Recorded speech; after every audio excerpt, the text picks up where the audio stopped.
Dari mulai BAP sebenarnya dari pas YA ditangkep sih, YA ditangkep, mulai ada beberapa komen-komen masuk, terus kan ada video-video juga yang mereka sebarkan.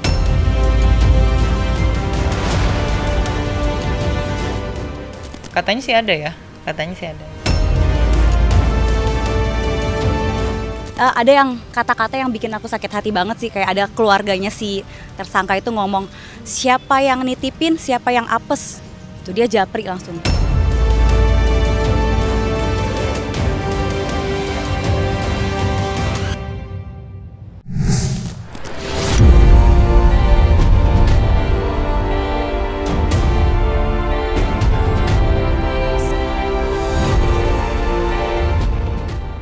Kisah kepulangan Dante, putra sematawayang Thamara Tiasmara, buah pernikahannya dengan sang mantan suami Angger Dimas, masih terus meninggalkan fakta-fakta baru yang menyayat hati. Ya, hal-hal seperti sosok pelaku yang bertanggung jawab hingga peristiwa malang yang menimpa bocah malang itu di akhir hayatnya perlahan-lahan mulai terbongkar satu persatu. Mirisnya, pelaku yang telah diamankan pihak kepolisian karena diduga telah melakukan aksi keji terhadap Dante tak lain merupakan kekasih Thamara Tiasmara. Dan anehnya, pihak keluarga sang tersangka seolah masih belum terima atas penangkapan ini, sehingga mereka pun ogah menunjukkan itikat baik untuk meminta maaf kepada Thamara. Tak berhenti sampai di situ, fakta yang tidak kalah mencengangkan pun telah diungkapkan pula oleh Thamara Tiasmara belum lama ini. Ya, berdasarkan pengakuan sang aktris, pihak keluarga tersangka YA bukan hanya enggan meminta maaf kepadanya, tetapi malah melayangkan teror berbentuk pesan di sosial media. Rupa-rupanya, perilaku tersebut telah lama diterima oleh Thamara. Tepatnya sejak YA resmi ditetapkan sebagai tersangka oleh Polda Metro Jaya pada tanggal 9 Februari 2024 lalu. Lantas, seperti apa tanggapan para sahabat Thamara menyaksikan kejadian tak menyenangkan yang terus menimpa dirinya? Serta bagaimanakah pula ganasnya teror terhadap Thamara yang diduga berasal dari keluarga tersangka YA?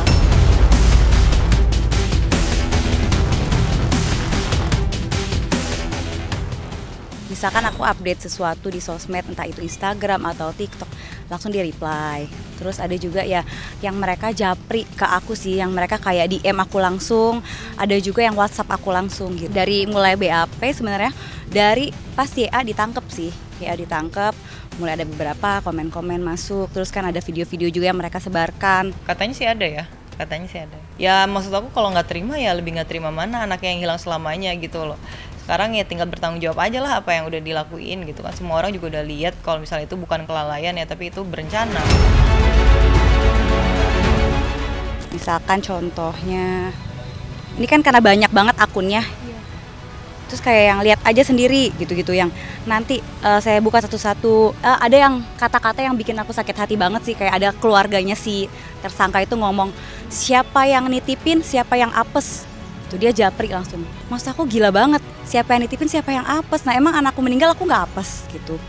Ada juga aku yang apes kali, itu mereka ngerasanya tuh mereka yang apes gitu karena aku nitipin. Padahal di mana aku nggak pernah nitipin, sebenarnya kan si A yang minta Dante untuk main dengan anaknya. Ya semua orang mikir apa kalau misalnya orang ganti-ganti akun, misalnya dia lagi ada, dia seorang yang menemani, tapi kita nggak ada yang menuduh dia, nggak ada yang nge-spill namanya dia juga kok dari awal, inisial pun nggak, tapi dia udah merasa gimana gitu, kebakaran jenggot atau gimana gitu, kenapa ganti-ganti nama Instagram, hapus postingan, hapus profile picture, terus ya udah jadi bukan dia lagi namanya gitu. Semua orang juga curiga sih pasti. Takut tapi ya udah, semoga dia diberikan kekuatan juga, dan kan dia juga nggak sendiri karena teman-temannya juga semua bantuin dia. Tahu, aku sangat tahu orangnya karena kan aku kenal ya ini 2 tahun kan. Jadi aku tahu betul gitu tantenya lah itu siapanya. Saat ini belum sih, biar aja Allah yang balas. Kalau emang udah ada yang bilang ya kayak gitu ya, nggak tahu sih. Kalau kita mah ya lihat aja, kalau misalnya ada gimana ya tahu ya siapa pelakunya gitu loh. Kalau misalnya emang ada ancaman atau apa, kan karena bukan Thamara doang yang diancam, kita juga diancam-ancam sama temannya dia gitu. Nggak teror sih, kalau kita mah diancam aja kayak tenang udah gue catet-catetin gitu-gitu di storynya temannya dia, teman kita juga. Jadi sebenarnya itu orang temannya kita juga, tapi temannya si YA juga. Terus dia bikin gitu kayak, gue tim YA tenang aja, gue udah catet-catetin orang yang kenal sama lo, temen lo, tapi dia nggak ngebelain lo gitu-gitu. Kayak ya lo yang dicatat sama seluruh warga Indonesia buat belain orang yang salah gitu.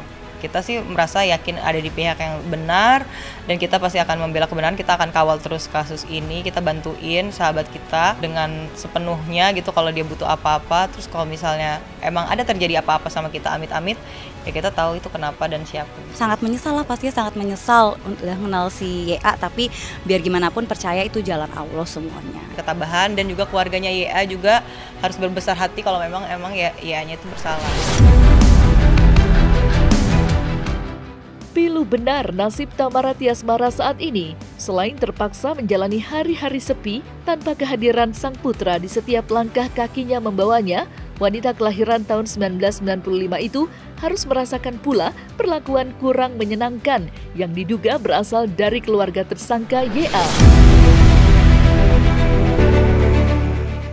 Pasalnya, selama proses penyelidikan kasus kematian Dante berjalan, Tamara Tiasmara seolah tak pernah berhenti menuai cibiran warganet. Bukan tanpa sebab, sebagian masyarakat menilai perilaku Tamara sangatlah ganjil dan tidak menggambarkan seorang ibu yang tengah berduka. Contohnya, saat Tamara sempat kedapatan kamera tengah berkaraoke ria bersama sejumlah sahabatnya dalam video yang tersebar luas di media sosial. Parahnya, beredarnya video itu bertepatan dengan peringatan 40 hari meninggalnya sang putra tercinta. Selain itu, Tamara sempat pula dikritik habis-habisan di acara tahlil 7 harian Dante. Padahal kala itu Tamara hanya sekedar memberikan senyuman tipis di hadapan kamera. Tak dapat dipungkiri, jutaan caci maki dan hujatan warganet nampak selalu mengiringi kemanapun Tamara Tiasmara pergi.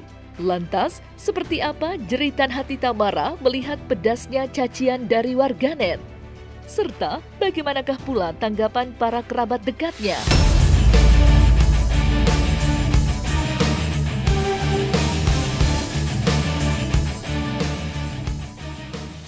Ya, aku sahabatnya Tamara sih. Kebetulan aku emang setiap hari di sini juga dampingin Tamara. Soalnya mentalnya dia emang cukup jatuh ya.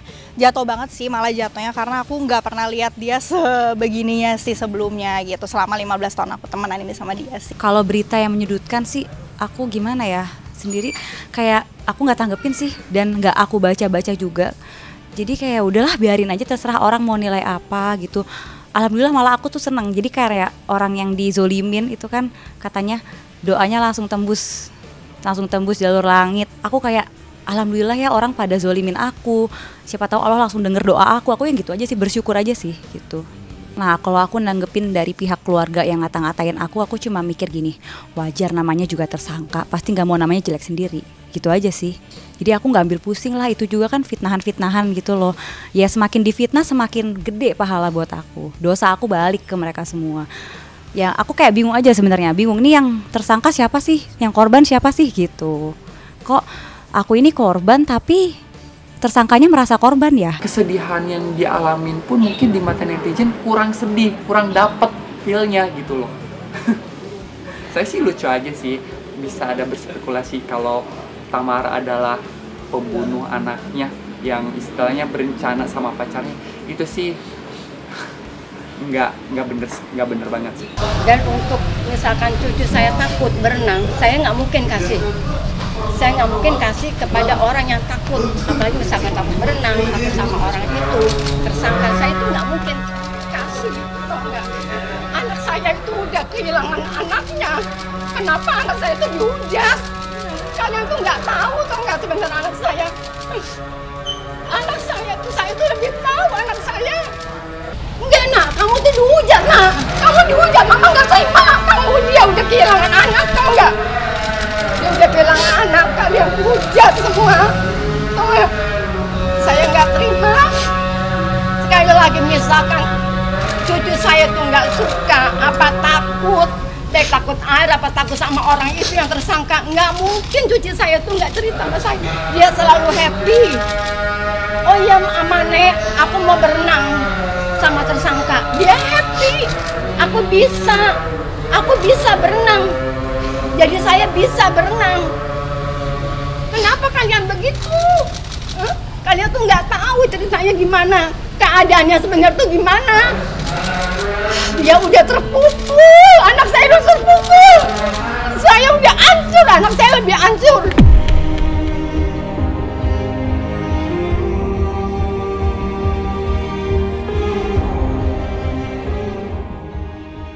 Pokoknya aku ikhlasin aja niat jahat orang-orang itu, ya biarin aja gitu. Mereka punya hak masing-masing untuk berkomentar. Yang penting aku yang tahu aku nggak seperti itu. Yang penting Dante tahu, Allah tahu. Alhamdulillah lah, pokoknya dizolimi terus tuh ngerasa nanti apa ya, aku mungkin mau diangkat derajatnya sama Allah apa gimana. Alhamdulillah aja sih. Awalnya gerah, tapi lama-kelamaan sih kayak ya alhamdulillah aku dihujat tuh malah seneng loh. Jadi kayak apa ya, orang dihujat kan itu lagi dizolimi ya namanya. Dizolimi itu kayak doanya langsung didengar sama Allah gitu. Aku tuh ngerasa makin banyak aku dihujat, makin banyak pahala aku, dosa aku tuh hilang semua. Jadi aku kayak alhamdulillah, dosanya untuk mereka, aku nerima pahalanya gitu.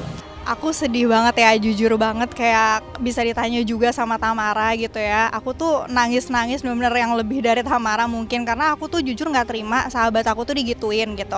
Aku tuh lihat banget dari awal Tamara melahirkan Dante sampai yang kayak kita sama-sama di sini gitu ya. Itu tuh Ara bener-bener dekat banget soalnya sama Dante, bener-bener sesayang itu, sedetail itu sama Dante gitu. Jadi kalau ada yang bilang dia kayaknya turut membunuh, terus turut serta, itu aku sangat amat menyayangkan hal itu. Dan tentunya hal itu juga menyakitkan Tamara gitu ya. Aku sih sebagai sahabat benar-benar kecewa banget sama netizen ya gitu. Cuman kan ya balik lagi, sebagai sahabat aku nggak bisa ya ibaratnya lawan netizen atau apa juga. Yang aku lakuin ya kayak yang Mas lihat sekarang aja nih. Aku datang ke sini, aku support. Mau bagaimanapun semua orang itu punya mental health yang harus dijaga. Apalagi seorang ibu yang baru saja kehilangan anaknya gitu. Saya karena saya untuk membantu secara terbuka pun saya nggak bisa. Yang bisa saya sampaikan cuman saya membaca komen-komen. Saya cuma minta sebelum ada ketetapan hukum, mohon teman-teman netizen supaya tidak mengambil langkah yang gegabah gitu. Atau sisi juga ya gitu, dan mendoakan anak saya gitu. Nah, sebelum ada ketetapan hukum.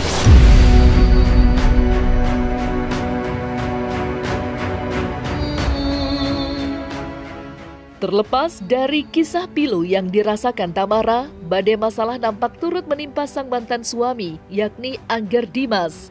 Ia, pasca kepulangan Dante, kehidupan Angger seolah terus-menerus diterpa duka yang datang silih berganti. Seperti diketahui, mendiang Dante sendiri telah berpulang ke pangkuan Sang Maha Pencipta pada akhir bulan Januari 2024 lalu. Kemudian, pada bulan Maret pada tahun yang sama, Angger Dimas kembali harus mengucapkan selamat tinggal untuk selama-lamanya kepada anggota keluarga yang begitu dicintainya, yakni sang nenek. Dan pada bulan April ini, perasaan duka lara lagi-lagi menimpa sang musisi. Ia, tepat pada tanggal 17 April kemarin, Angger Dimas harus rela melepaskan kepergian sang ibunda. Usai mengantarkan sang ibunda tercinta ke dalam liang lahat, perihnya luka di hati Angger pun terlukis jelas di raut wajahnya. Sampai-sampai ia pun tak menampik bahwa dirinya telah kehabisan air mata. Lantas, benarkah mendiang ibunda Angger mengalami penurunan secara kesehatan usai mendengar kabar meninggalnya Dante? Serta bagaimanakah pula curahan hati ayahanda Angger pasca ditinggal sang istri untuk selama-lamanya?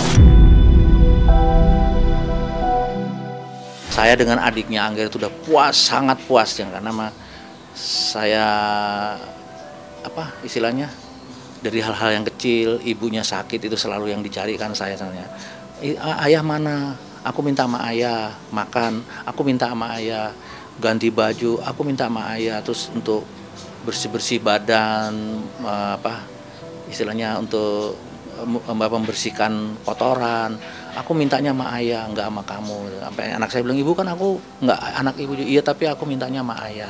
Beliau ini sakit tuh kan juga nggak mau dipegang siapapun. Di rumah sakit juga saya harus sebelahnya. Pokoknya aku mintanya sama ayah. Sampai adiknya bilang, lu kenapa sih kok enggak, pokoknya gua sama Mas Agus aja, gua nggak mau sama yang lain. Itu sama Laras enggak, pokoknya sama kecuali memang kalau keadaan saya bilang pamit bu, aku sholat dulu ya, sempatkan diri. Itu pun sholat kadang-kadang bilang, ayah di sebelahku aja sholatnya, di selasar itu di tempat tidurnya. Nah, saya sholat di situ sampai ya dia lihat saya mohon sama Allah, saya bilang ya Allah angkatlah penyakitnya. Nah yang terakhir itu pada tanggal 17 pagi itu saya udah perasaan nggak enak. ya 17 April itu. Karena apa? Istri saya ini udah nggak mau makan. Setiap saya kasih makan selalu dilepeh. Dan pas jam tujuan itu dia mengeluarkan muntahnya itu udah warna cairan merah, teh. Nah, itu kalau adik saya bilang itu sirosisnya udah kena hatinya. Karena waktu diagnosa terakhir dokter penyakit dalam bilang, Pak ini kok udah nyebar. Makanya Angger kemarin bilang di teman-teman wartawan juga bilang, ya itulah ibu saya di saat mana Anda nanya, ya saat dengar Dante meninggal itu istri saya sok. Maka waktu di pemakaman kan dia nggak bisa langsung ke dekat pemakaman karena nggak bisa duduk. Ibu itu memang pasca kematian dan berpulangnya Dante itu memang selalu membicarakan Dante, dan kan sempat ada dimimpiin ya. Itu dan ya memang semenjak kepergian Dante banyak perubahan di ibu. Kalau untuk menangis sih ya Udah habis air mata saya udah habis, itu pertama. Kedua, apakah dengan saya menangis saya membanjiri semua TPU ini, atau semua orang yang saya sayangi itu akan balik lagi.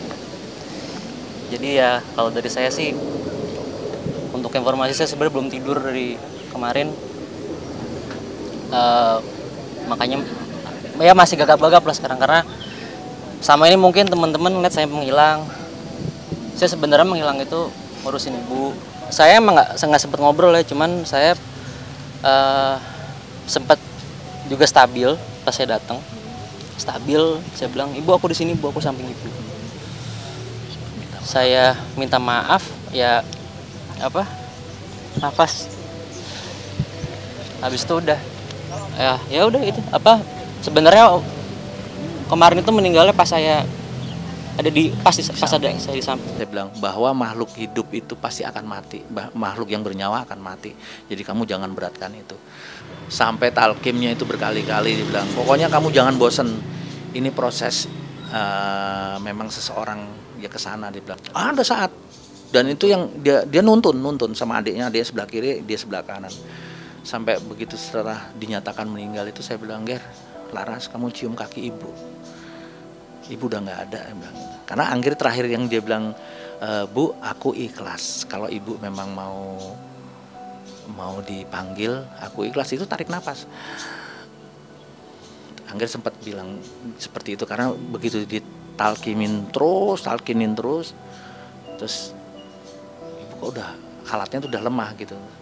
Terus dia inisiatif, dia nanya, Bu, ini Angger. Aku udah ikhlas kalau ibu mau dipundut, kalau bahasa saya mau diambil gitu. Langsung narik nafas.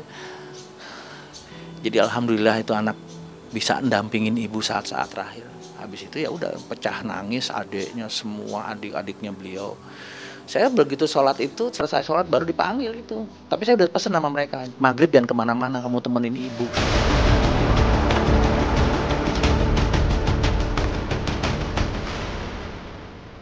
Nah, selesai sudah Cumi Lovers? Saksikan terus Cumi Camp In-Depth, kabar lengkap, mendalam, dan akurat dari narasumber terpercaya. Dan jangan lupa untuk like, subscribe, dan juga share channel YouTube Cumi Cumi.